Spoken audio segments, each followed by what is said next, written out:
Igor Jankę, dzień dobry. To jest Układ Otwarty, niezależny program o Polsce i świecie. Dziś o Izraelu i o konflikcie w Gazie, o konflikcie między Izraelem a Palestyńczykami.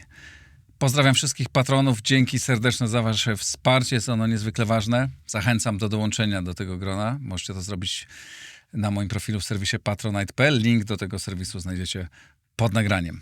Zaczynamy. A oto mecenasi Układu Otwartego. Oanda TMS Brokers, dom maklerski oferujący możliwość inwestycji w instrumenty z całego świata, w tym fundusze ETF, a także oprocentowanie wolnych środków na rachunku. Kliknij link w opisie. Rosnące koszty IT hamują rozwój Twojej firmy? Z AMZO obniżysz wydatki nawet o 70%, wybierając polizingowy sprzęt IT sprawdzony, wydajny i gotowy do pracy. Kliknij link w opisie i pobierz specjalną ofertę dla firm. Nowoferm, dostawca bram, drzwi i ramp dla przemysłu, logistyki oraz użytkowników prywatnych.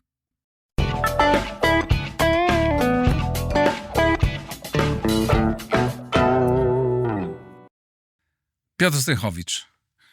Izrael na wojnie, 100 lat konfliktu z Palestyńczykami. Autor takiej książki. Cześć, dzień dobry.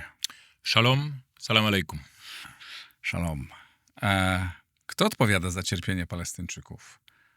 Bardziej Hamas czy bardziej Izrael? No, głównie Izrael, no bo on ich zabija, pastwi i dręczy. Natomiast oczywiście nie ma co ukrywać, że Hamas prowadzi swoją wojnę, co zresztą znamy z naszej historii, nie oglądając się specjalnie na ofiary. Im więcej męczenników, tym lepiej. Im więcej krwi, tym lepiej, bo jest bardziej radykalnie, większa nienawiść, a zarówno Hamas, jak i Izrael, bo to są lustrzane odbicia tej samej idei w pewnym sensie, karmią się nienawiścią i krwią. To ciekawa teza. Będziemy mówić dzisiaj o całym tym konflikcie, a będziemy mówić, po pierwsze dlatego, że on jest i to jest fascynujący temat, ale też dlatego, że Piotr napisał książkę Izrael na wojnie, 100 lat konfliktu z Palestyńczykami. To jest ta książka. Książka jest, jak to książki Piotra, bardzo ciekawa. Dziękuję. Świetnie się czyta. Słuchaj, po pierwsze, dobra, zaraz dojdziemy do historii. Powiedziałeś, że Hamas i Izrael to jest ta sama idea. Możesz rozwinąć? No oczywiście, to jest, po pierwsze chodzi o radykalizm, przekonań i środków stosowanych wobec przeciwnika, stosowanie odpowiedzialności zbiorowej, bo zarówno Hamas potrafi wysłać zamachowców, samobójców do Jerozolimy czy do Tel Awiwu, żeby się wysadzili w autobusie i wtedy nie zwracają uwagi na to, czy tam są żydowskie dzieci, czy kobiety. No i dokładnie robi to samo Izrael. Rąbie bombami w strefę Gazy, też nie oglądając się na to i po prostu mordując cywili. Różnica jaka jest między Hamasem a Izraelem jedyna, to jest po prostu skala. No bo Izrael morduje znacznie więcej, bo ma większe środki. Natomiast Hamas jest znacznie skromniejszy na tym polu. A to jest jakby takie czysta technikalia, mechanika. Natomiast są też te ruchy do siebie bardzo podobne, szczególnie teraz ten Izrael pod rządami Netanyahu, Ben-Gwira i Smotricza. To znaczy cele są te same. Hamas marzy o Palestynie tylko dla Palestyńczyków, a Izrael marzy o Palestynie tylko dla Żydów. I oba te ruchy, czy te, jak to nazwać, obozy, idealny świat to byłby taki, żeby wrzucić swoich znienawidzonych, plemiennych wrogów do morza. No ale Izrael to przede wszystkim państwo i za tym państwem stała wielka idea, o której zresztą porozmawiamy za chwilę. To jest miejsce, w którym żyje 10 milionów ludzi, którzy przybyli z bardzo różnych stron, którzy kiedyś uciekali i szukali swojego miejsca na ziemi. Hamas jest jednak zupełnie inną organizacją. No zgoda. Nie ma co do tego żadnych Nie, wątpliwości. dlatego to porównanie wydaje mi się bardzo kontrowersyjne. No, Chociaż można rozmawiać o tym, czy dzisiejsze metody są zbliżone. Ale to jednak, pamiętajmy też, co się stało, to się zaczęło od 7 października. To się Izrael nie wjechał do Hamasu. Mówię, to co dziś się dzieje. Tak? To jest konsekwencja 7 października. Wiem, że to się zaczęło 100 lat temu. Tego zaraz rozmawiamy. Kto do kogo wjechał, no to bośmy, Tak. jeżeli chcemy już sięgnąć do źródeł tego konfliktu, czy będziemy pewnie mówić, no to nie Izrael wjechał do Hamasu, tylko, znaczy nie Hamas wjechał do Izraela, tylko właśnie Izrael do Palestyńczyków, no bo wszystko zaczęło się od tego, że grupa pewnych intelektualistów żydowskich z Europy wymyśliła sobie, że stworzy swój raj wyśniony, państwo dla Żydów, Izrael, Erec Izrael, nie przejmując się specjalnie tym, że to teren już jest zamieszkały przez rdzenną ludność. Tak. No, Tak, tylko to była społeczność rozsypana po całym świecie, przeganiana po całym świecie, cierpiąca w różnych miejscach świata. Pogadajmy to, jak już tu wpadliśmy, to pogadajmy chwilę o No dobrze, o tym. ale wiesz, bo ja wiem, do czego ty prowadzisz, Igor, ale no to, że ktoś cierpiał, nie oznacza, że może zadawać cierpienia potem drugiemu człowiekowi. Co to ma z tym wspólnego? Dlaczego Palestyńczycy, którzy przechodzą teraz tą gehennę i przechodzą ją od lat 40., mają być odpowiedzialni za to, że, nie wiem, były pogromy w Rosji w 1881 roku? Ja nie jestem rzecznikiem żadnej ze stron i nie mam zamiaru ich bronić. Mnie to ciekawi, fascynuje i w ogóle idea sionizmu to jest w ogóle niesamowita historia, niezwykła historia ludzi, którzy, sam to napisałeś, że sionizm powstał, żeby położyć kres cierpieniom Żydów. No tak właśnie, no to jest ten paradoks, że sionizm był ideą, którą można by nazwać jedną wielką akcją ewakuacyjną. To znaczy, no jeśli jesteśmy prześladowani, w związku z tym no w pewnym sensie to życie w diasporze jest życiem nienormalnym, ponieważ jesteśmy słabi, nie mamy własnych muskułów, własnych mięśni, własnych karabinów, własnych czołgów i wszyscy nad nami się pastwią. No i jak wiesz doskonale, Żydzi, którzy na przełomie XIX i XX wieku no szukali różnego wyjścia z tej pułapki, prawda?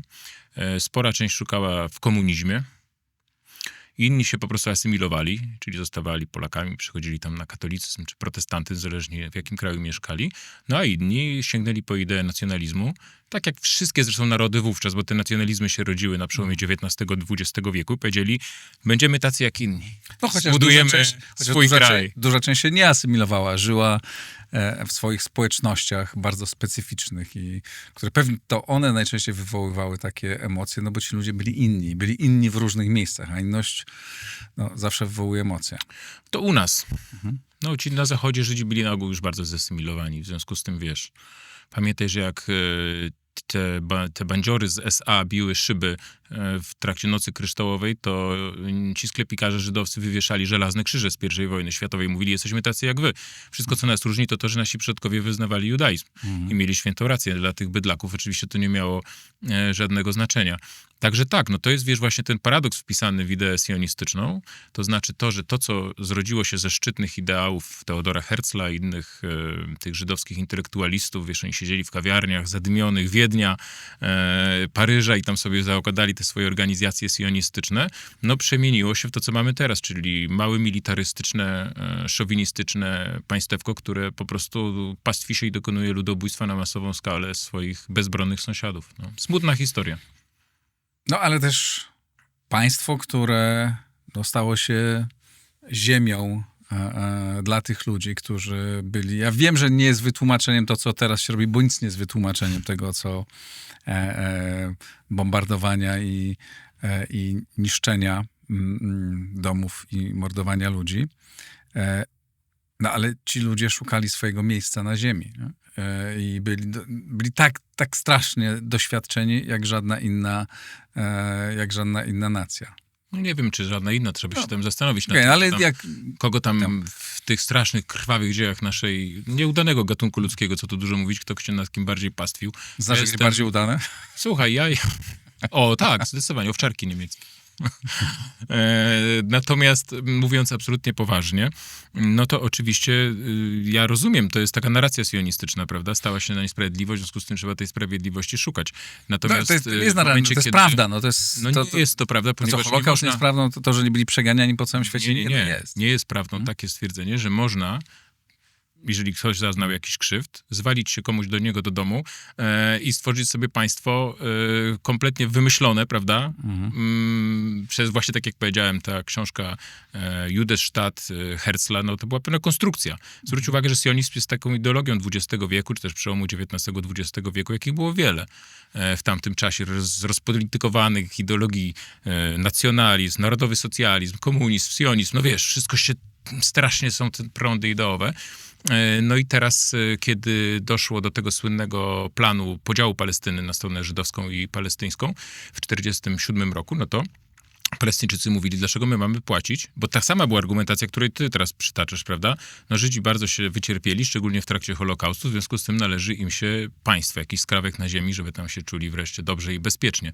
No a Palestyńczycy mówili, okej, ale dlaczego wy płacicie swoje długi naszym kosztem? Dlaczego nam wystawiacie ten rachunek? Bo to wcale nie było takie oczywiste, żeby było jasne, że akurat w Palestynie powstanie Izrael. Szukano rozmaitych innych rozwiązań terytorialnych. Sioniści nawet wysyłali do Ugandy misje, żeby tam się nie udało. I dzisiaj, gdyby to wyszło, to Ugandyjczycy by przechodzili przez to piekło, które przechodzą Palestyńczycy, a Palestyńczycy żyliby w spokoju w swojej ojczyźnie. Szukano miejsca w Argentynie. Keith Hertz nawet stwierdził, że na Półwyspie Synaj można by się osiedlić. W związku z tym to wszystko było płynne. Dzisiaj to jest dla nas oczywiste, że oni, że tak powiem, wyładowali się z tych statków w Palestynie i rozpoczęli No ale proces też tam kolonizacji. szukają swoich korzeni, opowiadają o swoich korzeniach. Swojej religii, żeby było jasne, Tak. okej? Bo wiesz przecież, że to wszystko jest lipa, prawda? Że to są po prostu Polacy wyznania judaistycznego, czy tam Niemcy wyznania judaistycznego i tak dalej, i tak dalej. No. No ale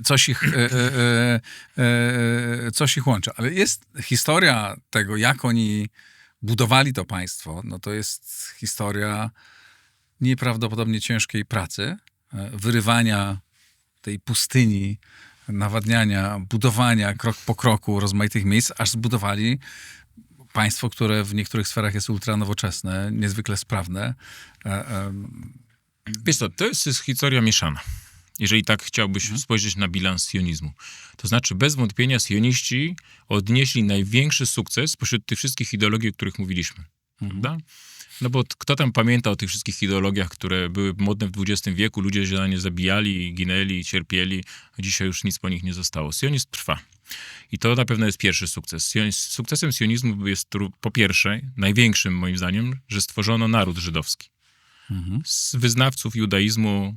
Byłeś w Izraelu pewnie, więc wiesz, że tam są Etiopczycy, czarni jak Heban. Zwykłe. Są, i wiesz, oficjalna propaganda mówi, że to są 13 plemion, które się tam gdzieś rozbiegły. Oczywiście nikt to poważnie nie bierze. To są wyznawcy judaizmu, bądź ich potomkowie, prawda, których udało się stworzyć z nich nowoczesny naród.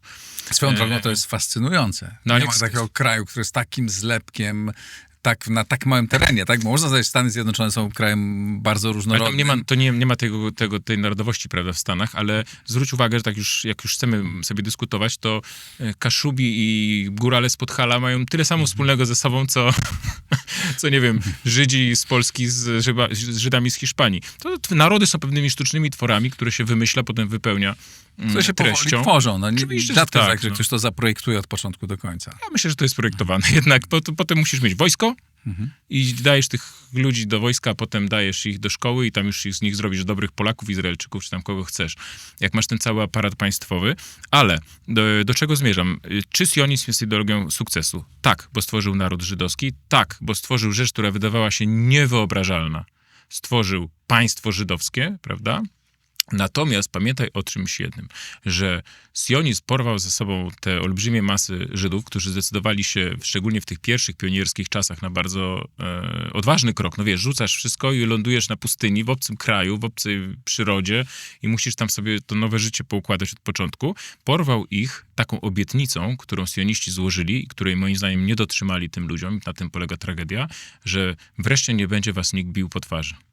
To znaczy, że sens Izraela, i Netanyahu o tym nawet wczoraj mówił, bo on mówi o tym codziennie, jest taki, że nigdy więcej nie będzie nikt zabijał, bił, kopał, upokarzał Żydów, ponieważ Żydzi w diasporze byli narodem chorym, no bo wiesz, że ten sionizm ma bardzo dużo wspólnego z takimi pewnymi antysemickimi trendami w ogóle w Europie, prawda? Żydzi są narodem chorym, zdegenerowanym, w diasporze nie mają normalnej struktury społecznej, mają tylko lekarzy, wiesz, szewców, no znasz to wszystko, prawda? Nie mają robotniczej klasy i tak dalej. I my to wszystko zmienimy. Stworzymy nowego człowieka, Sabrę, Żyda już rodzonego na miejscu, nowego Żyda, nowego wspaniałego Żyda, który będzie umieśniony, opalony, wiesz, te wszystkie pierwsze... Nie tego biednego ze Sztetla, która w jest... ziemistej cerze, którego tak, kopią, który schodzi z drogi wszystkim. Pierwsze plakaty sionistyczne, kiedy oni tam, wiesz, tych kibucników pokazywali, to jest z reguły blondyn o niebieskooki, wyprężona klata, tak jak na tych niemieckich narodowo-socjalistycznych czy sowieckich tych socrealistycznych obrazach, który w jednej ręce ma karabin albo miecz, a w w drugiej pług. Znasz, rozumiesz to, prawda? Czyli wojownicy, z jednej strony podbijamy ziemię, z drugiej strony tam bronimy, walczymy. No i wspomniany przez ciebie 7 października, kiedy to Hamasowcy rozerwali ten płot, czy też tą barierę, która dzieli strefę Gazy od południowego Izraela i dokonali tego pogromu Żydów, bo co tu dużo mówić, zginęło tam 1100 osób, z czego większość to cywile, no to jest kolejne krwawe wydarzenie w dziejach narodu żydowskiego, ale przecież to nie jest pierwszy i ostatni zamach terrorystyczny, prawda? Tak. Który się dokonał. Oni tam są wysadzani w powietrze, atakowani, bici i naprawdę, co tu dużo mówić, mimo tej sionistycznej propagandy, że tylko u nas możecie czuć się bezpiecznie, każdy, kto ma łeb na karku, a Żydom naprawdę można wiele rzeczy zarzucić, ale nie to, że nie mają łba na karku, rozumie, że Żyd w Nowym Jorku, czy w Warszawie, czy w Berlinie może żyć dużo bezpieczniej, bo mu Hamas raczej tam nie zapuka do drzwi niż w Izraelu. Ale coś powoduje, tak. że 10 milionów ludzi tam żyje. 7,5. 7,5, Bo przepraszam. pamiętaj o tym, że też jest z ogonem 1 miliona obywateli Izraela, którzy są Arabami. No tak, w tym Beduinami, sensie Arabami. okej. Mówię o obywateli Izraela. Żyją w tych miastach, które żyją dobrze. Oczywiście jedni żyją, Izrael jest bardzo, bardzo różny, tak? Ma bardzo różne fragmenty, bardzo różne miasta i każdy, kto był, to widział, ale duża część tego społeczeństwa żyje dobrze, wykonuje bardzo ciekawe zawody. No nie wiem, czy to było tak zaprojektowane i to szło według projektu, no ale ta postać, którą opisywałeś, ona istnieje.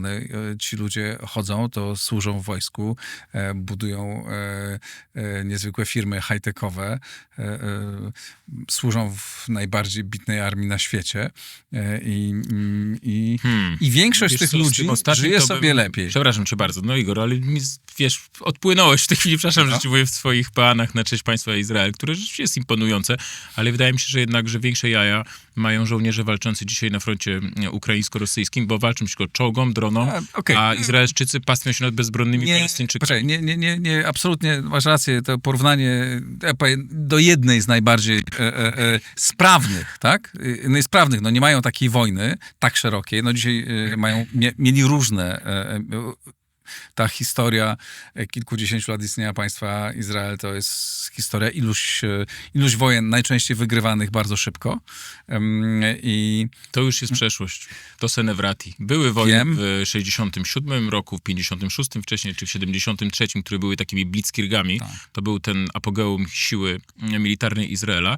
Ale jak powiedział mi kiedyś Martin von Klevert, taki Clausewitz izraelski, którego odwiedziłem w jego domu pod Jerozolimą, narzędzie, miecz, który wrzucasz do wody, szczególnie słonej, prędzej czy później się poddany jest korozji. I zwróć uwagę, że o ile te szybkie kampanie z lat 60. czy 70. już są przeszłością, to od interwencji w Libanie w 82 roku Izrael wikła się w konflikty, których wykazuje olbrzymie okrucieństwo, szczególnie wobec swoich palestyńskich sąsiadów, czyli tej grupy narodowej, której chętnie się pozbył ze swojego terenu, żeby było 100% cukru w cukrze i żeby sen sionistyczny mógł się ziścić. Ale nie widać tu końca specjalnie i raczej nic nie wskazuje na to, żeby można było ten konflikt zwycięsko zakończyć. To tak, na to nie wygląda, ale ten obraz to też nie jest tak biało-czarny, jednoznaczny, bo po pierwsze 2,5 miliona Arabów jest obywatelami państwa Izrael. Drugiej kategorii. Różnie. Różnie to jest trochę jest w tym prawdy. Jest też tak, że Palestyńczycy... Jest też Palestyńczycy... w którym masz cały układ od góry do dołu. Najlepiej mają się Żydzi aszkenazyjscy, czyli z Polski, z Niemiec i z Ameryki, czyli z białą skórą i niebieskimi oczami. Często piegowaci i rudzi. Tak a propos tego, tych cjonistycznej mitologii, skąd oni się właściwie wzięli, ci ludzie. Potem są Żydzi sefardyjscy, czyli są Żydzi arabscy, którzy do niedawna właściwie byli tam używani do takich prostych prac, jak, nie wiem, co tu dużo mówić, czyszczenie toalet, czy budowlanka i tak dalej. Potem są Falaszmura, czyli Żydzi etiopscy, no to oni są tylko na zmywakach. No a potem zaczyna się ta trzecia właściwie kategoria ludzi, czyli izraelscy Arabowie, czyli Palestyńczycy z paszportami Izraela, to są ci, których w trakcie Nakby w 1948 roku nie udało się wypędzić, bo tam wypędzili 730 tysięcy ludzi, jak wiesz, żeby stworzyć Izrael w 1948 roku, no ale nie wszędzie się to udało zrobić. Między innymi przy Nazaret, pustynia Negev, oni są niżej. A na samym dnie są oczywiście Palestyńczycy, którzy są zamknięci w takich, jak w apartheidzie, w takich, wiesz, obozach, mini-gettach na terenie zachodniego brzegu Jordanu, otoczeni tymi strefami tam ABC. Już nie mówiąc oczywiście, i na samym dnie są Palestyńczycy z strefy Gazy, żeby jeszcze było bardziej skomplikowanie. Są Beduini, Druzowie i to jest bardzo skomplikowana mozaika. O wielkiej fali Żydów, którzy przyjechali z Rosji. Oni są w grupie ze A. Związku Oni są w grupie A, bo mają białą skórę. Co tu dużo mówić, to zresztą to bardzo z perspektywy Izraela. Jak tak już sobie Chociaż mówimy... nie wszyscy są w tej, duża część z tych przybyszy, no już w tej chwili obywateli Izraela, no to nie jest ta grupa, która żyje najlepiej. Nie jest to grupa, która żyje najlepiej, ale to też nie są Żydzi bardzo często, bo kiedy zostały otwarte te bramy Związku Sowieckiego po upadku tego tworu, no to nastąpiło to słynne ściągnięcie Żydów sowieckich do Izraela. Oni niespecjalnie mieli na to ochotę, bo oczywiście chcieli jechać do Ameryki, no ale niespecjalnie był wybór. W związku z tym pojechali i co tu dużo mówić, to są ludzie, którzy bardzo mało często mają wspólnego z judaizmem. Można było tam za jakieś niewielkie pieniądze dostać zaświadczenie do jakiegoś rabina, że miałeś babkę Żydówkę, ale przyjeżdżali zwykli chrześcijanie, prawosławni. Powiem ci świetną historię. Spotkałem Polaków, którzy wyjechali żydowskiego pochodzenia, czy wyznania, jak to kto tam chce, którzy wyjechali tam w latach już, 80. i mówili, ja mówię, co było najgorsze? Najgorsze były pierwsze 8-9 lat. Ja mówię, dlaczego? Bo nie mogliśmy jeść szynki schabowych. Ale przyjechali Rosjanie i masz nielegalne ubojnie świń, szynka, woda się leje, oczywiście pełny luz. I teraz Izrael nie jest wcale tak, jak niektórzy przedstawiają, głupi, że ich przyjął, tak? Tylko to jest pragmatyczne, ponieważ pamiętaj, że w Izraelu toczą się dwie wojny. Jedna z Hamasem i z Palestyńczykami, no ale przede wszystkim z macicami palestyńskich kobiet. Między rzeką Jordan a Morzem Śródziemnym żyje 15 milionów ludzi. 7,5 miliona Żydów, 7,5 miliona Arabów. Więc wiesz, co się dzieje. Zaraz przy takim niskim przyroście naturalnym, jaki mają Żydzi, relatywnie w stosunku do palestyńskiego, no to prędzej czy później staną się mniejszością na tych terenach Palestyny. W związku z tym przyjazd tych setek tysięcy Rosjan był po prostu podarkiem z nieba, bo tak, matematycy, wiesz, chemicy, w Sowietach wbrew pozorom, naszym wyobrażeniom, to wszystko stało na wysokim poziomie, no ale ich dzieci już, bo oni to mają bardzo mało wspólnego z tym Izraelem, bardzo czują się wyobcowani, ale dzieci poszły do wojska, poszły do szkół, tam już ich odpowiednio, wiesz, wytłumaczono, kim oni są i dlaczego warto walczyć i umierać za Izrael i pracować i żyć tutaj i to jest fantastyczny narybek dla nich w tej walce demograficznej. Mhm. No, ale jeszcze chciałem trochę o rozwoju. No tak, poszliśmy w dygresję. Tak, o tym, jak to, bo o wojnach oczywiście też cały czas o tym rozmawiam, zresztą to wszystko, cała ta historia jest dosyć szczegółowo i barwnie opisane. To nie jest encyklopedia, w sensie czyta się to bardzo żwawo. Ja jestem ciągle zafascynowany Izraelem i widzę... Każdy, kto był, jest. Tak, każdy, kto był... Raz, to jest oczywiście na małym terenie po prostu... No nie ma takiego miejsca na ziemi, na którym zderza się tyle kultur, nie? Tyle tradycji. Jednocześnie, i to już jest jedno, tak, druga, tak jak sobie myślę za każdym razem o tym, jak oni wyrywali to państwo, jak budowali to państwo. Jak te kawałki ziemi suchej, tam wszędzie ta woda jest doprowadzana, orają, pracują, a potem budują super niezwykłe, potężne firmy. Igor, jak ci ludzie są wpływowi. Okej, ale czy nie dostrzegasz tego, że to wszystko, bo to wiesz, tak przedstawiasz, że to w sposób sielankowy, ale to jest wszystko zbudowane, to życie imponujące, ale na krzywdzie ludzkiej. No nie wszystko jest na krzywdzie drugiego wszystko jest na krzywdzie ludzkiej. W wielu miejscach po prostu była goła ziemia.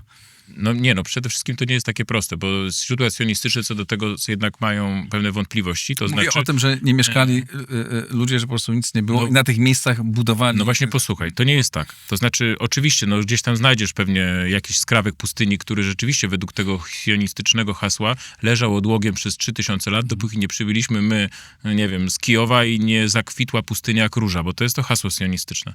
Ale są też takie źródła sionistyczne, bardziej realistyczne moim zdaniem, które pokazują, że w momencie zejścia na statek ci ludzie przeżywali totalny szok. Jeden z tych czołowych sionistów napisał taki artykuł słynny, niedopowiedziana kwestia, tak mniej więcej to przetłumaczmy, taka sprawa, o której nie mówimy. Jaka? Arabowie. Wielu z tych ludzi, którzy schodzili na ląd, nagle mówiło, co robią tutaj ci ludzie. Bo pamiętaj o tym, że podstawowe hasło sionistyczne, bo wszystkie te ideologie wielkie w ogóle zawsze były zbudowane na pewnych utopijnych, powiedziałbym, założeniach i na samooszukiwaniu się.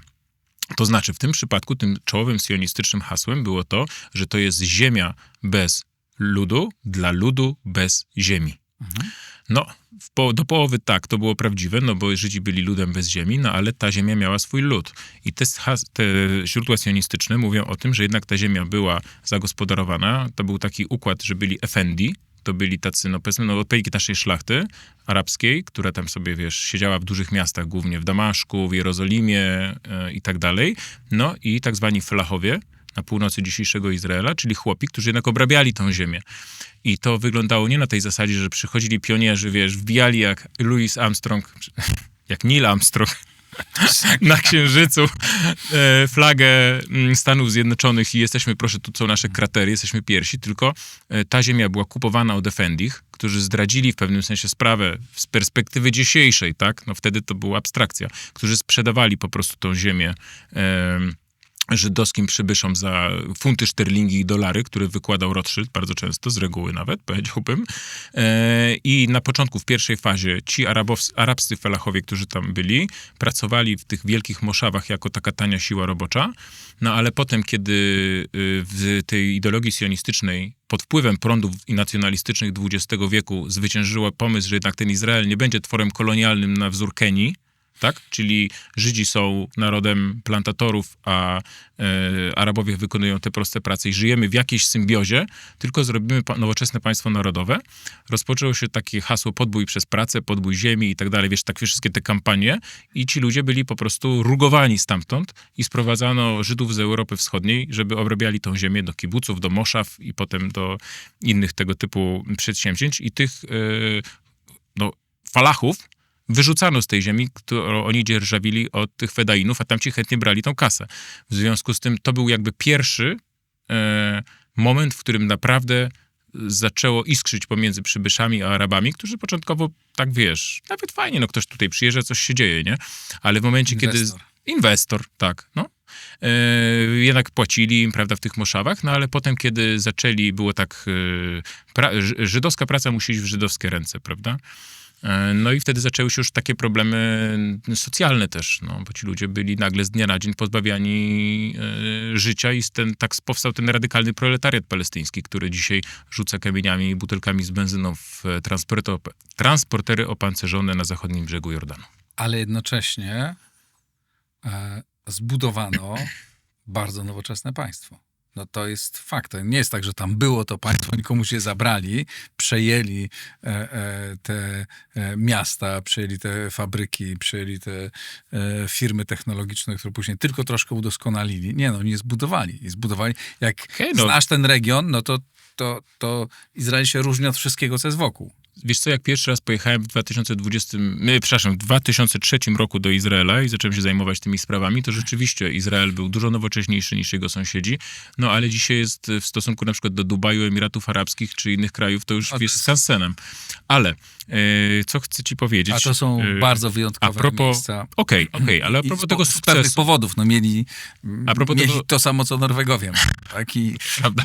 Ale z drugiej strony, wiesz, no to jest po prostu petrodolary, tak? Ale z drugiej strony Ameryka pompuje taką kroplówę finansową w Izrael, nie tylko w jego siły zbrojne, że w zasadzie to jest to samo, co petrodolary, tylko z innego źródła. A z czego wynika twoim zdaniem to mnie ciekawie, że jesteś w stanie, znam twoje nastawienie, ale gdzie widzisz źródło tej ich niezwykłej kreatywności, pracowitości, skuteczności. No i tego rzeczywiście zbudowali ci ludzie, których dzisiaj widzisz na ulicach Tel Awiwu, których widzisz w tych firmach, no to nie są ci Żydzi, których my takich stereotypowo obraz, zwłaszcza z Polski. Nie, no oczywiście, no wiesz, no... A z czego to, gdzie ty widzisz źródła tego? Tylko dwie sprawy, posłuchaj. Po pierwsze, nikt nie kwestionuje Bo są dwie kwestie, które poruszyłeś. Nikt nie kwestionuje wielkiego sukcesu, jaki odniósł Izrael, prawda? High-tech, to co powiedziałeś i rzeczywiście sam fakt, że to państwo się udało zbudować. Tak? Nowoczesna armia, fantastyczne te wszystkie systemy. Ja na przykład kiedyś zostałem zaproszony przez taką izraelską firmę zbrojeniową, która starała się o kontrakt dronów. Słuchaj, to dzisiaj drony są tematem numer 1, a ja tam byłem z 15-20 lat temu na czymś takim. Słuchaj, jak to wyglądało, to był po prostu kosmos, ta dronowa manufaktura, jak zwał, tak zwał, więc oni byli do przodu o kilkadziesiąt lat przed Europą wtedy w tych sprawach. W związku z tym nikt nie kwestionuje tego wielkiego sukcesu. A z czego on wynika, twoim zdaniem? No, on wynika przede wszystkim z tego, że po pierwsze, spójrz na to, ile Nobli z matematyki, fizyki, rzeczy jakby tych ścisłych przedmiotów dostali naukowcy żydowskiego pochodzenia. To są ludzie bardzo inteligentni, bardzo mądrzy, bardzo rzutcy też. Pamiętaj o tym. Prawdopodobnie. I teraz tak, i oni przybywali z rejonów bardziej rozwiniętych cywilizacyjnie do rejonu mniej rozwiniętego cywilizacyjnie. W pewnym sensie byli takimi trochę nośnikami nowoczesności, prawda? Zresztą bardzo często o tym mówił i Żabotyński, i Ben Gurion, to znaczy nasze korzenie są na wschodzie i my do tego wschodu wracamy, ale przynosimy tu zachód. I dzisiaj w tej ideologii, propagandzie Netanyahu też masz przecież to, że my jesteśmy bastionem zachodu w dzikim wschodzie i wspierajcie nas Unio, wspierajcie nas Amerykanie, bo inaczej no to Azja was zaleje. W związku z tym bez wątpienia przybywali ci ludzie z kapitałami bardzo dużymi. Na początku pamiętaj o tym, że to był mandat palestyński. W związku z tym tam też, szczególnie podczas II wojny światowej, był taki hub, tak jakbyśmy dzisiaj powiedzieli, całej brytyjskiej armii, która walczyła na Bliskim Wschodzie i we wschodnim basenie Morza Śródziemnego. Wtedy te wszystkie banki anglo-palestyńskie powstały, te wszystkie biznesy, fabryczki, żeby trochę obsługiwać to wszystko. Zresztą nawet nasza armia Andersa przechodziła po wyjściu z Iranu, po wyjściu z Sowietów przez Palestynę i widziała to, jak to wszystko było budowane. Na przykładzie Polaków. Fantastyczni inżynierowie przyjechali. Jeżeli chodzisz ulicami, architekci przede wszystkim, jeżeli chodzisz ulicami Tel Awiwu, to te takie charakterystyczne w tych willach białych, wiesz, z lat 20. takie balkoniki, to są ten polski styl modernistyczny, prawda? Tak. W związku z tym to jest oczywiście wielki sukces Izraela, plus gigantyczne pieniądze od Amerykanów. To jest kraj na kroplówce, pamiętajmy o tym. To nie tylko jest tak, że bomby tam są przysyłane, ale przede wszystkim olbrzymie środki finansowe z całego świata. W związku z tym był to taki kraj trochę z handicapem, ale też nie chciałbym przekreślać jakby sukcesu tych Izraelczyków, no bo to rzeczywiście jest ich ciężka robota. Co nie zmienia faktu, że ten raj... Znaczy, oni tą szansę wykorzystali, bardzo ciężko pracując i wykorzystując wszystkie swoje zasoby i talenty, które są Oczywiście, że tak. Wpływy też olbrzymie, prawda, które mieli. No natomiast nie możemy przedstawiać tego w kategoriach takiego success story tylko i właśnie takiej narracji sionistycznej, że tutaj uciemiężeni, gnębieni przyjechali, zbudowali raj i tutaj nie wiadomo dlaczego jakiś faceci nam się wysadzają na ulicach. No bo tak jak mówię, ta ziemia miała swój lud i każdy dzisiaj miasto izraelskie, które jest i stoi w miejscu, gdzie kiedyś były wioski arabskie, cmentarze, które zostały zrównane buldożerami z ziemią. W sposób absolutnie barbarzyński. Część terenów niezamieszkanych. No okej, ale ta ziemia nie była bezpańska. Wcześniej byli tam Turcy, były stosunki własnościowe miejscowe, o których mniej więcej tutaj starałem się opowiedzieć. Także pamiętaj o tym, że sionizm ma dwa oblicza. Ale że większość państw, tak, granice państw się przesuwały w historii. To dzisiaj ich bronimy, uważamy, bardzo chcemy, tak, żeby to się skończyło i jak mówimy o tym, że chcemy budować silną Polskę, to nie mówimy o tym, że chcemy, żeby Polska się rozszerzyła, prawda, i odbiła te tereny. No dobra, może zmienimy temat, bo nas demonetyzują, ale nie, mówiąc absolutnie poważnie, już bez głupich żartów, w których coś może być na rzeczy, to kiedyś Ben Gurion powiedział taką kapitalną historię, że ogólnie rzecz biorąc, my mamy tutaj jakąś swoją wielką misję do zrealizowania, jaką jest właśnie budowa państwa żydowskiego i wyrównanie pewnej niesprawiedliwości, w której no, my jako Żydzi nie mamy własnego państwa. No i powiedział, no ale mamy problem, że ci wredni Arabowie nie rozumieją tej naszej wielkiej idei w związku z tym, i to jest taka trochę złośliwość z ich strony, bo przecież powiedział Ben Gurion, naokoło jest tyle państw arabskich. Jest Jordania, Transjordania wówczas, jest przecież Egipt, jest Syria, jest Liban, jeszcze kawałeczek dalej jest Irak. Dlaczego się nie mogą, jak to się wyraził jeden z innych sionistów, zwinąć swoich namiotów i zmienić swoje koczowisko tam, prawda? Ja zawsze, i to jest główna myśl sionistyczna, i ja zawsze porównuję to do takiej historii. Wyobraźmy sobie, przecież przed chrześcijaństwem w Polsce, prawda, był jakiś tam kulty pierwotne, tak? Światowid, dobrze pamiętam? No i wyobraź sobie teraz, Igor, że gdzieś za lat kilkadziesiąt powstaje bardzo silny kult światowida gdzieś na świecie, prawda? No, się rozprzestrzenia i nagle ci ludzie stwierdzają, że wracają do swoich korzeni. Emigrują wszyscy do Polski, najpierw po prostu na wizach turystycznych, bo tak przybywali ci pierwsi sioniści i nagle oświadczają nam, dobra, to robimy sobie tutaj nasze państwo, won. A my mówimy zaraz, moment, jak to? A wtedy wychodzi odpowiednik Ben Guriona, mówi, panowie, macie Białoruś, macie Ukrainę, macie Słowację, macie i Rosję, macie inne państwa słowiańskie, a my, biedni wyznawcy światowida, nie mamy żadnego państwa. Posłuchaj, i to dokładnie powiedział ostatnio Netanyahu. Powtarza dokładnie to, co mówił Ben Gurion. Mówi, panowie, na świecie jest 21 państw arabskich, a my tylko mamy jedno swoje małe żydowskie. Czy oni naprawdę nie mogą się zabrać do Egiptu? No wiesz, gdybyśmy byli na ich miejscu, to porównanie walczyli. z hipotetycznym światowidem, jakimś nowym państwem światowida, czy wyznawców światowida. To jest dokładnie to samo. Nie, bo nie jest dokładnie to samo, dlatego że budowano to państwo po Holokauście. A co ma Piering tragedii. To ma to, że była nacja, która została dotknięta w sposób straszliwy. To trzeba było w bardzo Bawarii zbudować miejscu. Izrael. Może to było... Albo pod Hamburgiem. No przepraszam cię, dlaczego Palestyńczycy, Bogu ducha winni, którzy w zdecydowanej swojej większości, z tego co wiem, nie należeli do NSDAP, mimo spotkań, wiadomo, wielkiego muftiego z Hitlerem, co wypomina do dzisiaj też Netanyahu, no jednak dlaczego oni mają płacić rachunki za grzechy, wiesz, wieloletnich, jak to się mówi, prześladowań ze strony chrześcijan, prawda? Takich czy innych, no, na czele z Holokaustem. Nie może tak być, no. I chcę ci jeszcze powiedzieć jedną rzecz, żeby było jasne. Izrael nie jest skazany, moim zdaniem, na to, co robi. To znaczy, zwróć uwagę, że moim zdaniem jedynym rozwiązaniem dla Izraela jest zrobienie czegoś dokładnie odwrotnego, co on robi. To znaczy, problem palestyński jest problemem politycznym i wymaga politycznego rozwiązania w postaci jakiegoś porozumienia pokojowego z tymi ludźmi, prawda? Udało się to zrobić z Jordanią, udało się to zrobić z Egiptem, w związku z tym Izraelczycy mogą się dogadywać z Arabami.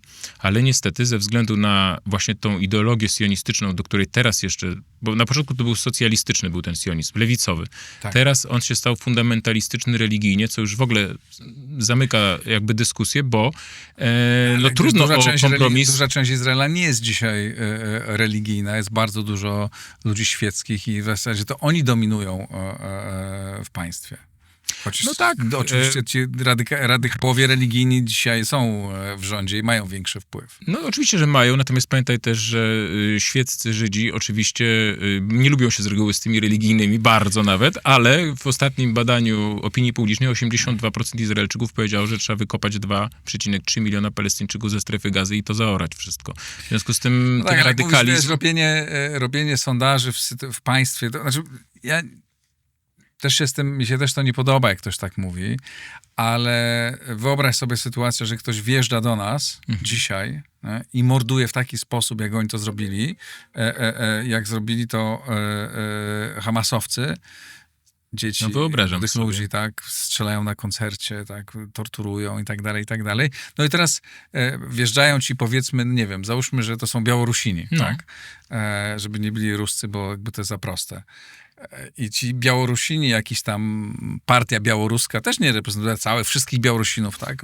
Wjeżdża i dokonuje takiej masakry na nas, no to, a tu w Polsce jest już 500 000 Białorusinów, czy nie wiem ile, no ale załóżmy, przyjmijmy, że jest 500 000, tak? Że my nie powiemy wtedy, że Polacy zapytani nie powiedzą, nie no, oni muszą stąd się wynieść, nie? Znaczy przede wszystkim z Białorusi, żeby było jasne, tak? Mają się wynieść, bo przecież Izrael chce oczyścić z Palestyńczyków Palestynę. Strefę Gazy i zachodni brzeg Jordanu. Ale to pytanie dotyczyło Palestyny? Czy tak, strefy Gazy.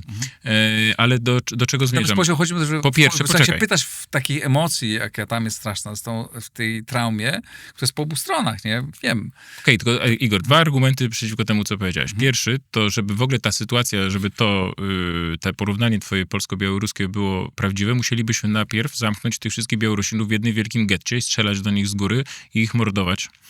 co Ale oni roku. musieliby nas wcześniej atakować. No czekaj, no atakowali. Dobrze, to już możemy tak się cofnąć do samego początku. Ale o co chodzi? To jest pierwsza rzecz, prawda? Musieliby się nad nimi pastwić i oni musieliby rozwalić jakieś druty kolczaste, za którymi ich zamknęliśmy i wtedy wybiec na zewnątrz. I teraz tak, co ja bym zrobił, jaka byłaby emocja społeczna? Nie wątpię, że w Polsce byłaby też emocja społeczna taka jak pierwszy album Metaliki, czyli Kill 'Em All, tak? Ale od tego jest przywództwo polityczne i od tego jest jakieś cywilizacyjne standardy, konwencje międzynarodowe, żeby rozumieć, że na świecie nie istnieje coś takiego jak odpowiedzialność zbiorowa. Jest odpowiedzialność indywidualna. I Izrael, doskonale, że się dzisiaj spotkaliśmy, dosłownie 3 dni temu dokonał precyzyjnego uderzenia w Katarze na kierownictwo Hamasu, które tam się zgromadziło na rozmowach pokojowych.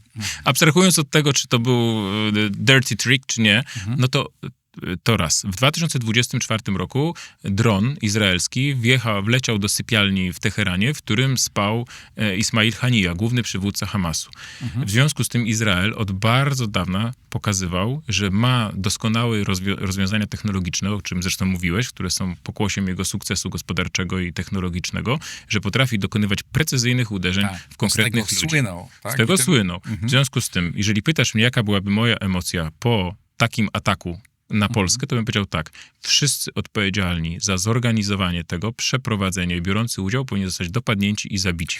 Ale poczekaj, tylko daj mi skończyć zdanie, to jest kluczowe, ale nigdy w życiu nie powiedziałbym, że za ich skandaliczną zbrodnię, haniebną wobec Polski, mamy zamordować ich niemowlęta, dzieci i kobiety. Izrael stosuje te same metody, które stosował Hans Frank w generalnym gubernatorstwie. Za jednego zabitego Żyda musi zginąć 50 Palestyńczyków.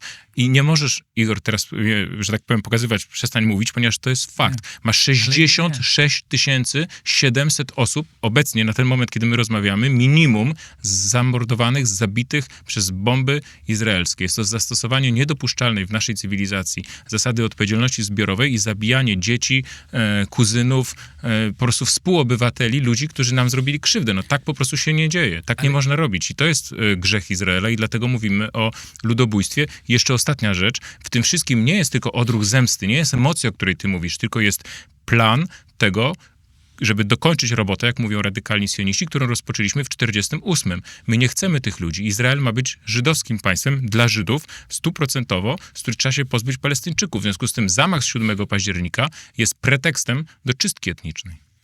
No tak, ale pretekstem bardzo mocnym. Ale chcę się odnieść do tego, co mówisz, bo ja zasugerowałeś, że chcę uciszyć cię, żebyś nie mówił o tych faktach. Nie, te fakty są, i one są straszne. I one są nie do obrony. Znaczy, I to się dzieje na naszych oczach, z poparciem Stanów Zjednoczonych. Ja tego nie bronię. Tak? To też budzi mój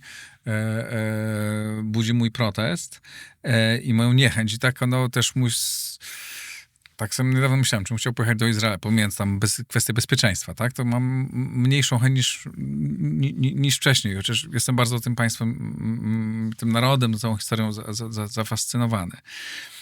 Bo to chciałem powiedzieć, że wcześniej to właśnie Izrael słynął z tego, że mając wrogów, którzy ich atakują z różnych stron, umiał w mistrzowski sposób dokonywać takich precyzyjnych ataków, tak? To, co robi z Iranem, państwem Hezbollah. wielokrotnie Zobacz, większym. jak skasowali Hezbollah. Wybuchowe telefony. Przecież to było z perspektywy, to był majstersztyk wywiadowczy, prawda? Zhakowali im system i zamówili dla nich kilka tysięcy naładowanych trotylem pagerów, które oni odpalili, bo oni nie używali komórek, żeby ich, w związku z tym pokazuje Izrael, że potrafi i może. Nie, no są Więc to jest niesamowite. Więc, tak, ja się zgadzam z tym i ja kibicowałem jej w walce z Hamasem, Hezbollahem, jak próbują powstrzymać Iran bardzo dobrze i zawsze uważałem, kurde, to jest nieprawdopodobna skuteczność, jak takie małe państwo jest w stanie sobie radzić. No ale to, co teraz się dzieje, jest dla mnie też wstrząsem, szokiem i trudno mi się z tym pogodzić. Te obrazy są takie, jakie są. Nie? Jak widzę Warszawę po powstaniu i widzę Gazę, no to nawet jeśli tam te liczby są trochę inne, to jest to wstrząsające i ja tego nie jestem w stanie bronić. I ja ci chcę powiedzieć dwie rzeczy. Po pierwsze, Izrael, muszę powiedzieć ci, że ja, jak chcesz mnie zapytać o mój osobisty pogląd, jest takim moim wielkim rozczarowaniem, w tym sensie, że ja, zresztą mówiłem to już w jednym z podcastów, Po raz pierwszy pojechałem tam w 2003 roku, bo pracując w Rzeczpospolitej, w której razem zresztą pracowaliśmy, właśnie odpowiadałem za kwestie Bliskiego Wschodu. I kiedy tam jechałem, mając 23 lata wówczas, byłem po prostu, słuchaj, tym, co się określa modelowy chrześcijański sionista. Czyli wierzyłem w tą całą właśnie propagandę, że to jest bastion cywilizacji zachodniej w dzikim arabskim wschodzie i wydawało mi się, kupowałem tą historię, że Hamas to jest rodzaj Al-Kaidy. Wiesz, to było świeżo po zamachach World Trade Center, no i te polskie wszystkie bardzo mnie fascynowały, miałem dużo potem znajomych Polaków wyznania mojżeszowego, którzy tam sobie życie poukładali. I co mnie wyleczyło jakby z tej fascynacji pozytywnej sionizmem, to oczywiście Izrael. To znaczy muszę ci powiedzieć, że no nie wiem, no każdy człowiek o elementarnej empatii, czuły na krzywdę ludzką, będąc tam, nie ograniczając się tylko, wiesz, do wycieczki do miejsc świętych i pielgrzymki i z powrotem, no musi odczuwać gigantyczny dysonans poznawczy. To znaczy od razu na dzień dobry wsiadłem pod bramą damasceńską do takiego busika, który do Betlejem chciałem się przedostać. Byłem ja i sami Palestyńczycy. Te checkpointy. Checkpoint, wszystkich wywalili, na mnie spojrzeli, biały, dobra, ty możesz zostać. Położyli ich na ziemi, upokorzyli ich, zniszczyli im telefony komórkowe. Potem widziałem, przechodząc przez ten checkpoint pomiędzy tym murem apartheidu zbudowanym pomiędzy Izraelem a zachodnim brzegiem Jordanu, byli tacy sędziwi, wiesz, arabscy tam pasterze, czy wiesz, oni tam cały czas przechodzą, bo przecież ten mur tam ich odgrodził od własnej ziemi, prawda? I wyskoczyły takie, wiesz, nastolatki, 19-latki, bo tam te dziewczyny takie bardzo agresywne, izraelskie, zaczęły ich upokarzać w ogóle po prostu, wiesz, kazać im się rozbierać. I takich rzeczy potem podczas tych moich licznych podróży widziałem po prostu mnóstwo. Codziennych upokorzeń. Nigdzie nie widziałem tak obopólnej, wzajemnej nienawiści. Ale to, co usłyszałem w Izraelu o Arabach, o Palestyńczykach, no to są po prostu rzeczy absolutnie szokujące. No tak, ale wiesz co, mogę powiedzieć, że... proszę bardzo. Ja nie byłem tak często, byłem kilka razy, tak, więc jakby tego akurat o tym słyszałem często, że byłem na tym checkpoincie, tak, i też to było no trudne. A słyszałeś, jak kobiety w korku zablokowanym przez Izraelczyków rodziły dzieci? Te dzieci pomarły w tym korku? No wiesz, ale dobra, to jest codzienność. Ale też pamiętam kiedyś, ja miałem inne doświadczenie, zanim tam chyba pojechałem. Mniej więcej w tym samym czasie, w którym ty pojechałeś tam, to ja byłem na jakiejś takiej konferencji dziennikarskiej zresztą jeszcze wtedy. W Rzepie też pracowałem. I w Salzburgu byli dziennikarze z całego świata. I między innymi była dziennikarka już nie pamiętam, z jakiegoś izraelskiego medium i facet, i Palestyńczyk. I to było w ogóle bardzo ciekawe spotkanie, bardzo różni ludzie, wszyscy ze sobą normalnie rozmawiali. Oni też ze sobą normalnie rozmawiali. Nie? To było dla mnie takie niezwykłe doświadczenie. Akurat tak się złożyło, że tam wzięliśmy sobie wino i Palestyńczyk też je pił. Może był chrześcijaninem, bo wiesz, pod Betlejem jest bardzo dużo chrześcijańskich Palestyńczyków. I rozmawialiśmy. Jakoś tak, bo tak, że im towarzyszyłem w tej rozmowie. Oni głównie ze sobą rozmawiali. Ja słuchałem, to było tam wiele godzin. Nie? Oni zaczęli bardzo przyjazną rozmowę. Zresztą i skończyli ją w sposób, o ile pamiętam, przyjazny. Ale była to rozmowa, no tak, zobacz, bo nam się zdarzyło to i to, opowiadam historię i zaczęły opowiadać historie osobiste, też pokazywać zdjęcia rozmaite. I na każdą historię opowiedzianą przez Palestyńczyka mówi, zobacz, ale tutaj wyście trafili bombą w dom, czy tam wjechaliście do domu, albo pobiliście tego, upokorzyliście tego chłopaka, czy tych ludzi na checkpoincie. Ta dziewczyna opowiadała historię o tym, no tak, ale a wyście wysadzili, ja widziałam, jak wyście wysadzili, jak ktoś się wysadził koło szkoły, koło dziecka, koło czegoś. Widziałam, jak mówisz, dlaczego ci chłopacy młodzi, 18-letni, 19-letni z giwerami stoją na checkpoincie, się zachowują w sposób tak agresywny, no to ja ci powiem dlaczego. No bo oni po prostu się trzęsą ze strachu, bo wiedzą, że co któryś przechodzący ma materiały wybuchowe, znaleźli pani, przechodziła staruszka, ale daj mi powiedzieć, bo to też jest prawda, nie? Przechodziła staruszka mająca na sobie ileś warstw w tym, a pod którąś z tych warstw miała pas szacheda, czy miała jakieś materiały wybuchowe. I oni sobie pytali całą noc. Ja przyznam, że wtedy zrozumiałem głębokość tego konfliktu i i te zaszłości, nie? Jak to jest strasznie trudne do rozwiązania, bo każdy na straszną historię ma następną straszną historię. Nie? Okej, tylko dwie sprawy, dobrze? Bo po pierwsze, I to nie ma... powiedziałeś, że to tych To jest tak, jak chłopaków... wiesz, to jest tak teraz spór o tym, czy zaczął PiS, czy Platforma. Nie? Poczekaj, tu mówisz, że tych chłopaków strach nakręca. Moim zdaniem ich nakręca poczucie siły, bezkarności i tego, że przeciwnik jest dużo słabszy. Bo przypominam ci, że izraelska armia teraz, ci młodzi ludzie umieszczają na TikToku filmy, w których dokonują zbrodni wojennych na terenie Palestyny, niszczą w strefie Gazy te wszystkie budynki i mówią, że przeciwnik jest Amalek. Czyli to jest ten ród biblijny, który Jahwe powiedział, że lud Izraela może wybić do nogi razem z kobietami i z dziećmi. W związku z tym nie sądzę, żeby przyczyną tej wrogości był strach, tylko moim zdaniem rasizm. To jest pierwsza sprawa. Poczekaj. Ale to Druga sprawa. Wykluczasz Poczekaj, to, co... Drugi argument. Ale zapewne to też jest. Ale ten strach też jest. No, słuchaj, oczywiście, że tak. Tylko To przecież te zamachy przez lata miały miejsce, są faktami. Okej, nie? to teraz popatrz. Widzisz? Państwo spójrzcie. Tak.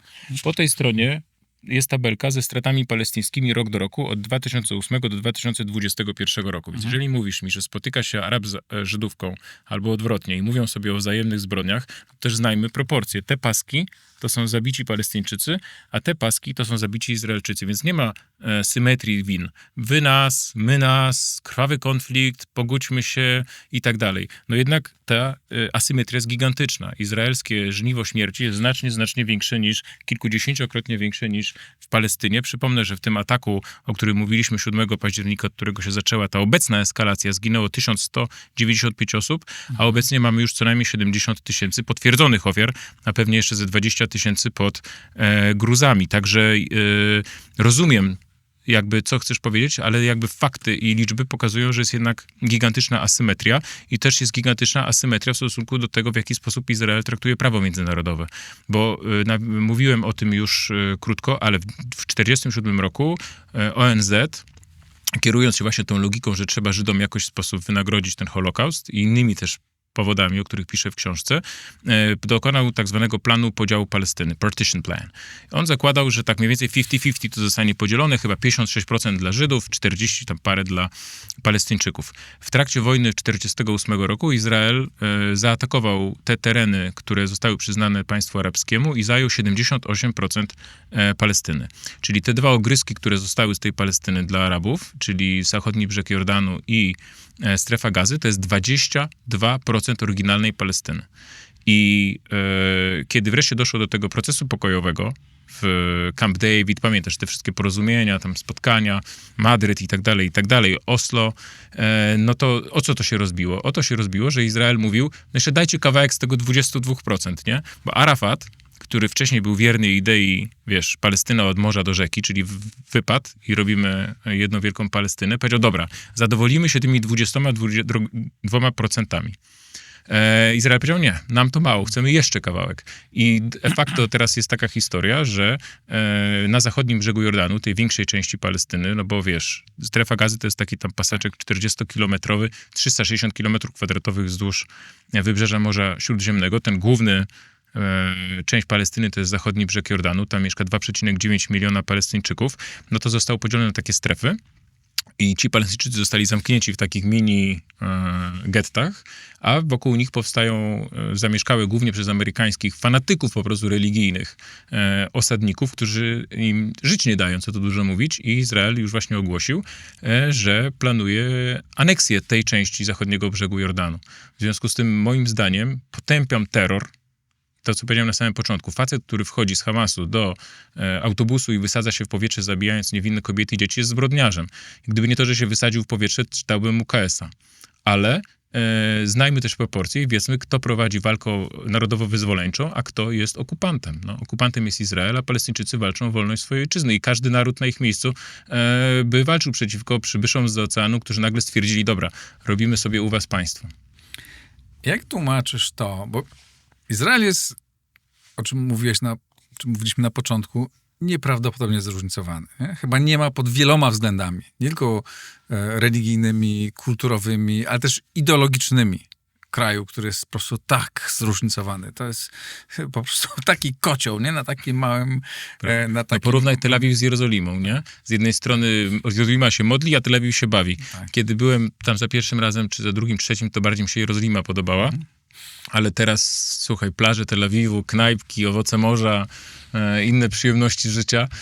Bardzo liberalne, fajne miasto. Nowoczesne biurowce, fajne, wiesz, uliczki. No a z drugiej strony Jerozolima, bastion religijnych Hasydów. I o których jeszcze nie mówiliśmy. miasto niezwykle liberalne, prawda? Tel Awiw, tak? Tak. Ludzi, którzy są absolutnie świeccy i taki u nas to lewa strona Platformy Obywatelskiej, prawda? Swoją drogą, że zrobię taką dygresję. Nie wiem. Nie wiem, co cię też fascynuje. Jak tam pamiętam, byłem nie, ze dwa lata temu, robiłem jakiś reportaż dla Układu Otwartego o tym konflikcie wewnętrznym. I staram się pokazać wszystkie strony i rozmawiałem z bardzo wieloma ludźmi i pokazywałem z różnych stron. To w zasadzie... A ja nie byłem i nie jestem znawcą Izraela, nie jest tak, że bywałem tam wiele razy. Dla mnie nie byłem pierwszy raz, ale pierwszy tak dogłębnie starałem się usłyszeć to. I ja miałem wrażenie, że już to wszystko słyszałem. Jestem w Polsce. Wiesz, właśnie każdy argument ja znam. Troszkę inaczej, ale generalnie po obu stronach słyszałem tą samą narrację. PiS, Platforma. No tak, tam też jest ten... Tylko w wersjach plus. Wszystko było polaryzacja. plus. Wszystko było bardziej. Nie? Tak, tam jest są śmieszne konflikty. Na przykład pamiętam taki już świętej pamięci Uri Hupert, adwokat z Polski, oczywiście facet. Bardzo się z nim też kolegowałem i on mi zawsze mówił: Piotr, gdzie ty najbardziej lubisz, która część Jerozolimy? Ja mówię, oczywiście Maaszerim, wiesz, czyli Hasydzi, nie? A on mówi: Jezus Maria, po co ty tam chodzisz? To jest takie nasze Radio Maryja.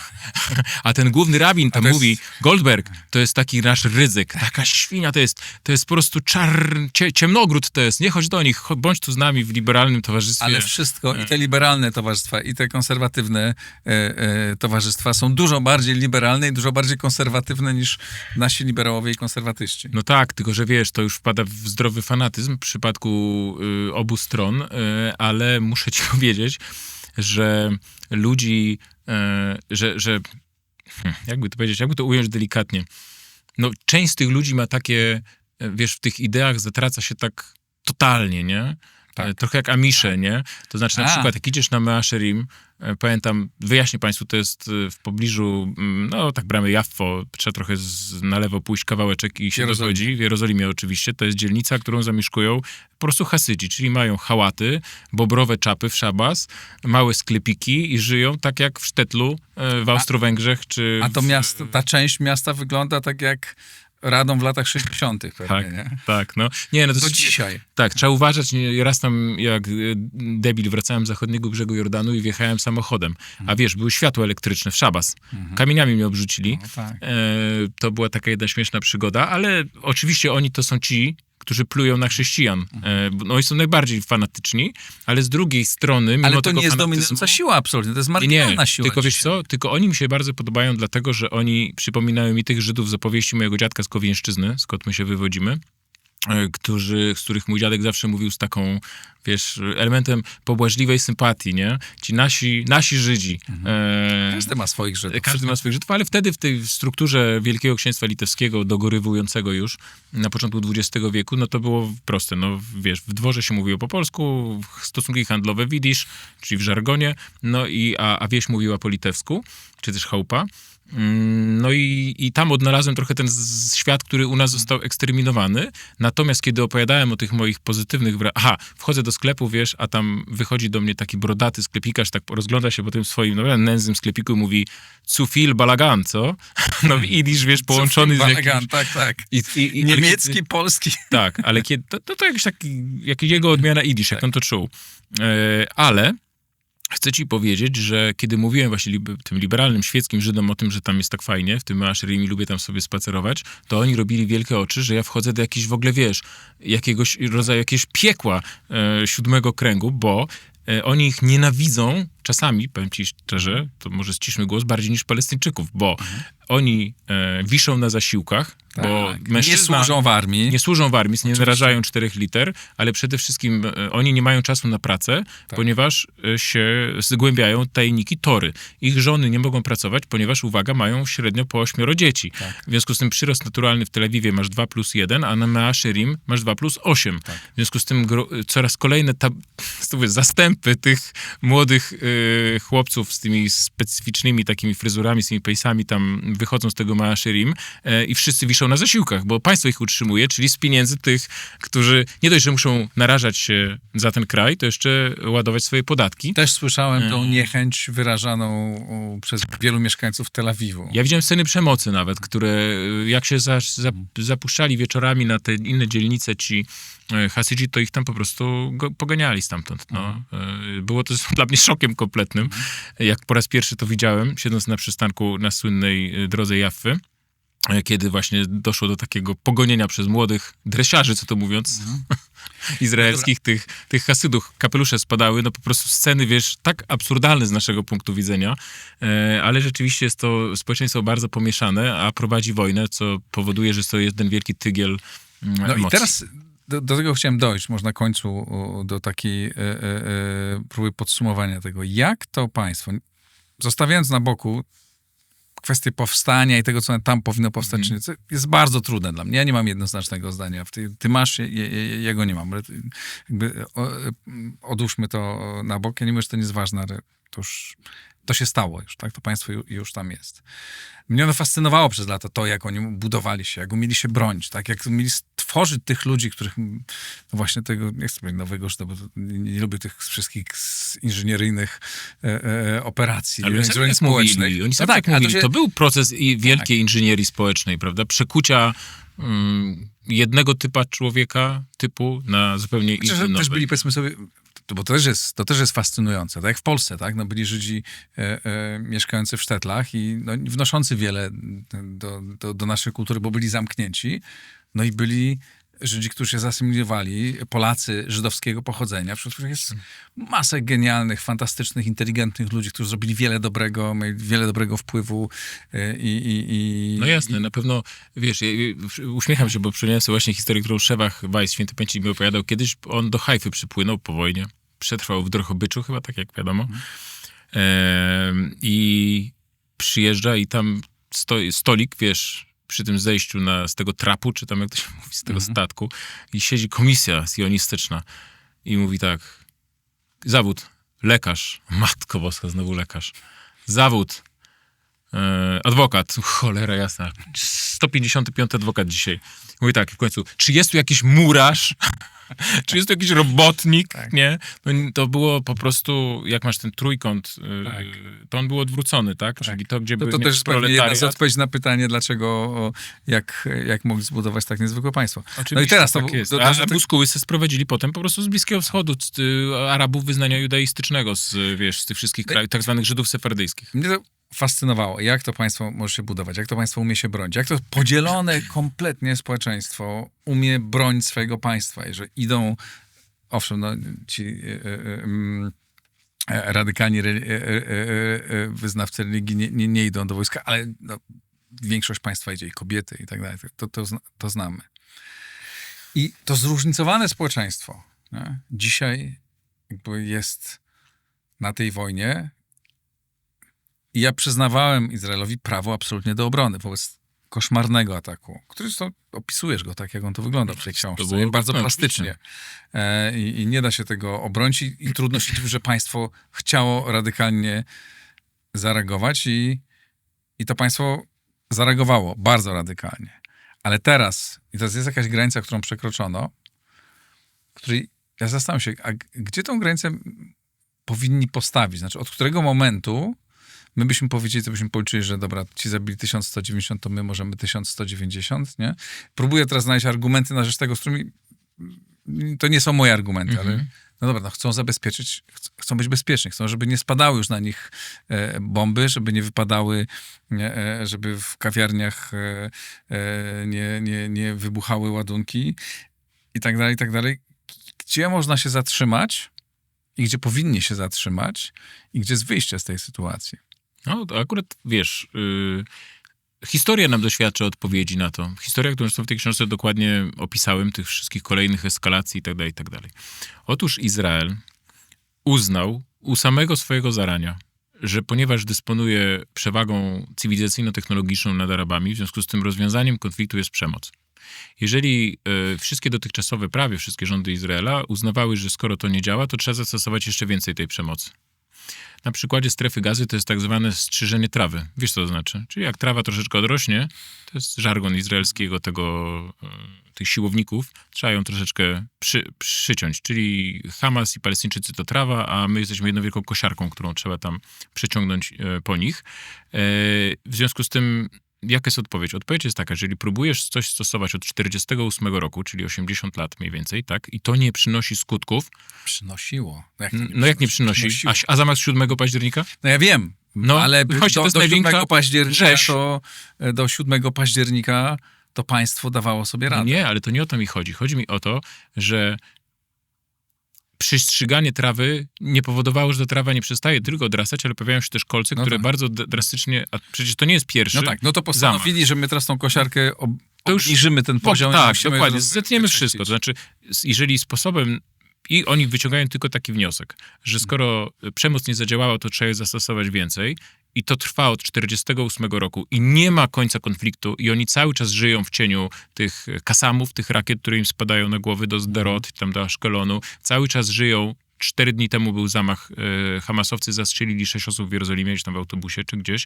Cały czas są zagrożeni, to znaczy, że chyba to nie jest dobra koncepcja. I jeszcze raz powtórzę, że moim zdaniem wyjście z sytuacji, jeżeli Izrael nie chce podzielić losu Królestwa Jerozolimskiego, bo przecież to już przerabialiśmy raz, prawda? Krzyżowcy przyjechali, najpierw był ten zapał, odpowiednik zapału sionistycznego religijny, stworzyli Królestwo Jerozolimskie po podboju Jerozolimy, ale w 1241 roku, poprawcie mnie średniowiecznicy, jeżeli się mylę, padła twierdza Akka i ta historia się skończyła tam po pewnym czasie i to niestety grozi Izraelowi. Moim zdaniem Izrael swoje bezpieczeństwo może oprzeć tylko i wyłącznie na tym, jeżeli się dogada ze swoimi sąsiadami i Palestyńczycy zrobili wielkie ustępstwo w postaci tego, że zgodzili się na 22% terytorium swojej ojczyzny, a 78% już machnęli ręką, oddają Żydom, czy też Izraelczykom. W związku z tym, punkt pierwszy, natychmiastowa ewakuacja tych fanatyków religijnych z Hebronu i z innych tych, wiesz, nielegalnych osiedli, które Izrael buduje wbrew prawu międzynarodowemu na terytoriach okupowanych, cały zachodni brzeg Jordanu ze wschodnią Jerozolimą jako stolicą Palestyny, plus oczywiście strefa Gazy, którą trzeba połączyć z zachodnim brzegiem, nie wiem, Trump chciał tunel budować.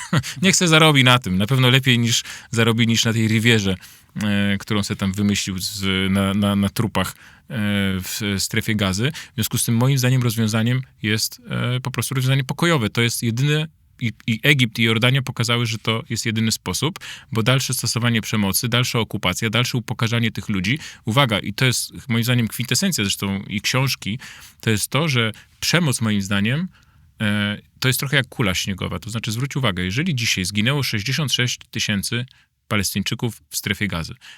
To znaczy z 2,3 miliona. No nadal bardzo dużo ich zostało, jakby nie patrzeć na to. Każdy z nich ma z tych zabitych na przykład dziewczynek, ojca, brata. Przecież co ci ludzie zrobią? Oni jak tylko zobaczą Żyda jakiegokolwiek, wezmą nóż i nie zwracając na nic uwagi się na niego rzucą po prostu w szale, prawda? W związku z tym Izrael nie deklaruje, że chce zniszczyć Hamas, prawda? Ale Hamas jest rodzajem pewnej idei. I Hamas dzisiaj to tylko może zacierać ręce, ponieważ po zakończeniu tej wojny biura rekrutacyjne Hamasu wypełnią się po prostu dziesiątkami tysięcy mścicieli, którzy będą chcieli się rzucić do gardła pierwszemu napotkanemu Izraelczykowi. Więc nakręcanie przemocy budzi kolejną przemoc i trzeba znaleźć inne rozwiązanie. Oczywiście można trwać w takim stanie ustawicznego zagrożenia, tylko jeszcze na koniec ci powiem jedną bardzo interesującą rzecz, że obawiam się, z perspektywy oczywiście Izraelczyków to jest negatywne, że idea sionistyczna w ogóle troszeczkę wytraciła swój impet. To znaczy, mimo tego fascynacji młodych Izraelczyków tą skrajną prawicą, Bibim, Ben-Gwirem i tak dalej, Części młodych ludzi. A druga część... Tak, po ale druga część niestety przenosi się do Berlina, z perspektywy oczywiście interesów Izraela, przenosi się do Berlina. Pewnie nie będzie dla ciebie tajemnicą, bo znasz te mniej więcej kulisy, że polski konsulat w Tel Awiwie nie wyrabia się z wydawaniem paszportów po prostu. Każdy tam szuka jakiejś babci z Płońska, czy z Warszawy, czy z Wilna, czy z Lwowa i występują o polskie obywatelstwa jako polisa ubezpieczeniowa. W razie draki będziemy dawać dyla do Polski, a tam... Albo do paszportu Unii Europejskiej. To też wcześniej się wiązało z możliwością studiów na Oksfordzie, w związku z tym to było bardzo wygodne, ale w szczerych rozmowach oni mówią, że dobrze się czują, jak mają 2 paszporty, bo w razie draki Tak. musimy coś ze sobą zrobić na świecie, prawda? W związku z tym ci tacy starsi Izraelczycy, z którymi ja się spotykałem, ci budowniczy państwa Izraela, ci, którzy w tych imponujących wojnach, kampaniach 67-73 roku brali udział, to mówili, że te młode pokolenia nie spełniają ich oczekiwań. To znaczy oni już, wiesz, oni chcą oglądać Netflixa, mają telefony komórkowe. Pamiętam, kiedyś miałem taką śmieszną historię. Pojechałem do obozu dla uchodźców we wschodniej Jerozolimie, gdzie świeżo tam, właśnie jak przyjechałem, było zaraz po zamieszkach, dopalały się tam jakieś śmietniki, wiesz. I to zresztą była taka historia, że wtedy, jak głupi też, zatrzymałem się z samochodem na izraelskich rejestracjach pod samym wjazdem do tego obozu. Jak wróciłem, to miałem poprzeżynane opony. Więc miałem z tym po prostu pasztet. Północy tam latałem po jakichś tych... A zresztą Arabowie mi potem te opony napompowali, tak żeby było śmieszniej. Do wulkanizacji arabskiej pojechałem. Więc najpierw pocięli, potem sobie zarobili. Izraelu. Oczywiście tak, we wschodniej Jerozolimie, czyli na terytoriach okupowanych. I do czego zmierzam? Aha, no i powiedział mi, tam rozmawiałem z oficerami, którzy tam stłumili te zamieszki i oni mówią mi, nie uwierzy pan, my mamy straszny problem z tym obecnie, bo miałem dzisiaj 5 telefonów od matek moich żołnierzy, które mi robiły dziką awanturę i rzucały mięsem przez telefon, bo synek zadzwonił, że go wysunąłem na niebezpieczną pozycję. I on mówi, jak my mamy budować Izrael i realizować ideę sionistyczną z ludźmi, którzy już, wiesz, chcą po prostu sobie wygodnie żyć, nie? W związku z tym ten pionierski duch tych sabrów, ludzi, którzy przekuwali ten stary naród żydowski w diaspory, w ten nowy, nowoczesny naród sabrów, wojowników, no trochę to się wypala. I to tym bardziej, wiesz, jest moim zdaniem argumentem za tym, że trzeba się wreszcie z tymi naszymi sąsiadami dogadać i żyć razem. No, wiesz, pewnie nie znajdziesz nikogo, znaczy niewielu znajdziesz ludzi, którzy by się nie zgodzili z tym, że należy poza Izraelem i Poza Izraelem, dobrze powiedziałeś. Poza Wiesz Izraelem i Palestyną i Hamasem, tak? Bo to jest, byłoby wszystko bardzo proste, gdyby nie było Hamasu, który stosuje... No przepraszam. A jeszcze proszę, gdyby nie było Netanyahu i jego kumpli. Ale chcę ci powiedzieć jedną śmieszną rzecz. No, wiesz, też, bo trzeba do tej książki napisać jeszcze powinieneś, wiesz, to masz pewnie, no może napiszesz tego o Hamasie. Bardzo chętnie. A Hamas, który zresztą tutaj, powiedzmy szczerze, został stworzony i subsydiowany solidnie i wyhodowany przez sam Izrael, bo pamiętaj, że w latach tej walki początków, pamiętasz, jak Palestyńczycy na przykład porywali samoloty, pamiętasz? To był Arafat, oni byli, tam była też taka bardzo radykalna marksistowska tam organizacja wyzwolenia Palestyny, takie tam Front Wyzwolenia Palestyny, no i oni byli przecież skrajnymi marksistami. I Izrael dostrzegł że powstają te wszystkie bractwa muzułmańskie i stawiał właśnie i wspierał finansowo i rozwój Hamasu, żeby był przeciwwagą dla tych wrednych fatahowców z kolei, czyli ludzi Arafata, tych lewaków. No i wyhodował sobie takiego potwora, który mu potem dokonał tych potwornych wszystkich ataków. Natomiast jeszcze chcę ci powiedzieć a propos wyjścia z sytuacji, że wielu moich znajomych, takich, których poznałem w Izraelu, liberalnych, poczciwych, cudownych intelektualistów, ma taką, wiesz, wizję, która moim zdaniem jest piękna, ale niemożliwa do zrealizowania. To znaczy oni uważają, że skoro próba separacji, czyli porozumienia pokojowe w Oslo, Camp David i stworzenie 2 państw w Palestynie, żydowskiego i arabskiego, się nie powiodła, no to trzeba machnąć na to ręką i stworzyć jedno państwo. Czyli polegałoby to na tym, że ci wszyscy ludzie, którzy mieszkają między morzem a rzeką, w Izraelu, Palestynie, zachodnim brzegu Jordanu i strefy Gazy, po prostu staliby się tak jak zniesienie apartheidu w 1994 roku, tak? Czyli wszyscy dostaliby prawa wyborcze, bo teraz, jak się domyślasz, Palestyńczycy nie mogą głosować na Netanyahu, nawet gdyby chcieli. I żyjmy w jednej wielkiej, kolorowej, tęczowej demokracji i znieśmy to, co teraz jest, wszystkie mury i tak dalej. No tylko problem polega na tym, że tak jak powiedziałem, obecnie jest 7,5 do 7,5, a za rok będzie 8 do 7,5, czyli pierwsze wybory w takim tworze wygra Hamas. Nie mam co do tego żadnych wątpliwości i strony zamienią się rolami. W związku z tym to byłby koniec idei sionistycznej, bo po prostu by się to rozmyło w takiej ogólnej demokracji wielonarodowej. I moim zdaniem to się stać nie może, no bo to by trzeba było, wiesz, do gwiazdy Dawida na fladze dorysować półksiężyc, bo zresztą takie projekty są, żeby było jasne, to nie jest mój wymysł. I stwierdzić, że jest to nie państwo żydowskie, tak jak teraz jest zapisane tam w tych wszystkich przepisach izraelskich, tylko państwo arabsko-żydowskie. No ale to jest, rozumiesz, to wtedy już jakby oni musieliby przyznać, że sionizm jako taki był jakimś fenomenem XX wieku, który przeszedł do historii. I trochę ta walka dzisiaj przeciwko ludności cywilnej strefy Gazy jest takim może ostatnim krzykiem sionizmu, nie? Damy radę. Tego nie wiemy, ale zgadzam się z tym, że jedynym rozwiązaniem są dwa państwa. Czyli separacja. Nie wierzysz w ideały demokracji. Nie,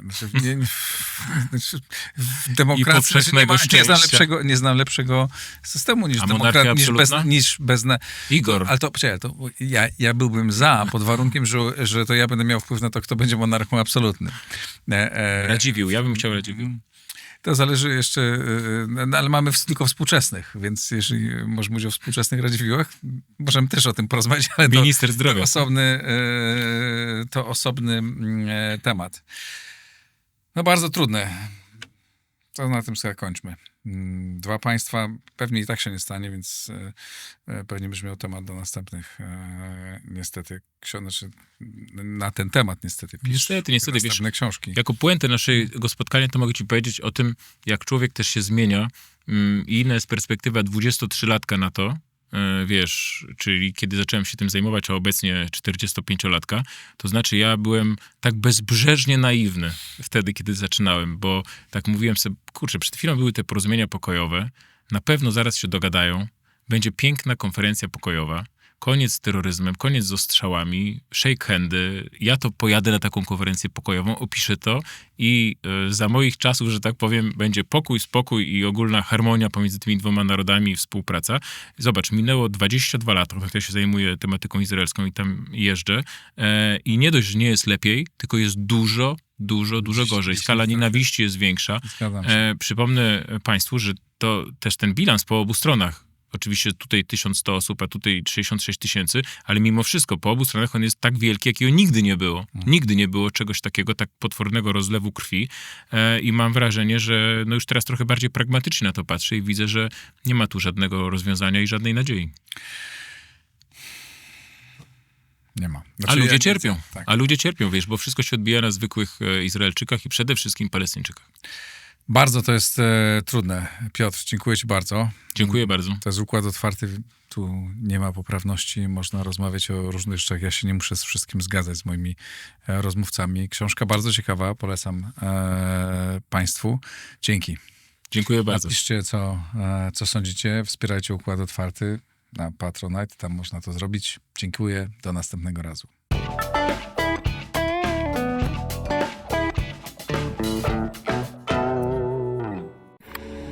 Nagraj to w blisko.